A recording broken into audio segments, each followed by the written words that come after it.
Hi, I'm Jim with Permutation.com. A number of folks have asked me the question, what makes for a non-economical repair? The sort of machine where it could be technically repaired, parts are available, but it would never make good sense. One of the key ingredients in this is if the machine uses an older version of the Windows operating system, Windows XP or Windows 2000. Anything before that you typically are not going to find in the wild.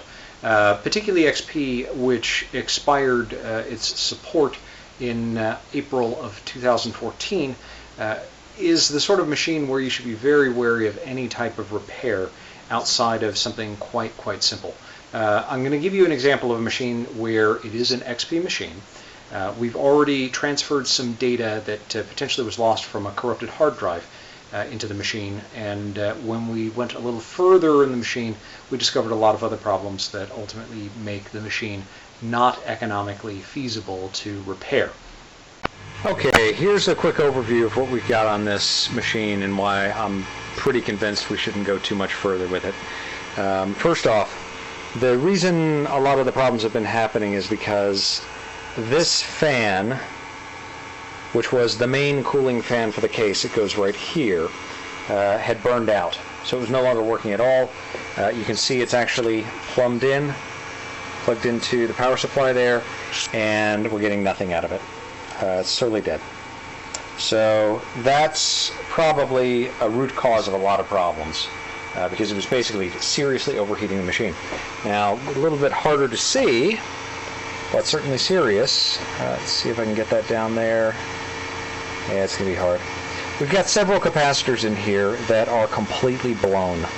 The furthest one away, if you can see a little bit of a dark spot on there, again, it's kind of hard to see. So the first one, the third one, the fourth one, all are blown there. And there's one way back here. It's a little hard to see because it's got quite a bit of dust on it, but that guy is blown as well. The way you can tell they're blown is they have a little bit of a dome to them, and the dome itself is, the capacitor is overheated, and once it's overheated, it stops working properly and stops conditioning the power, which tends to damage other components. Now, the other thing to note is, if you can see the power supply here, you can hear the internal fan is going, but buzzing, which means either something's in its way, something's gotten in the way of the power supply, but more likely the bearing on it is going. You can see, should be able to see at least, this power supply fan is completely still.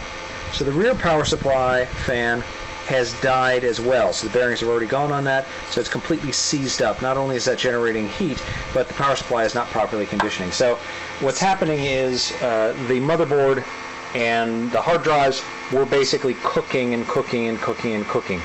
And without the case design is designed as an Antec case, which tends to be a good case designed for proper airflow. But without proper airflow, there is everything inside just completely cooks, which is exactly what we have.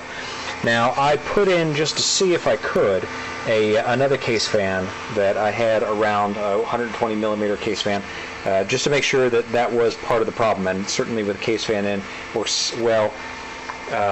But replacing the case fan and replacing the power supply already makes this something I wouldn't recommend. By the time you get to the point where the motherboard is genuinely crashing down and failing, and inevitably will need to be replaced, there is nothing about this machine that suggests that you should go any further with it. So I'm going to call this a DOA. The data on the hard drives should be absolutely fine, including the programs themselves. Potentially they can be migrated to another machine, particularly if the install disks are still available. Certainly the licenses that are on there can probably be extracted.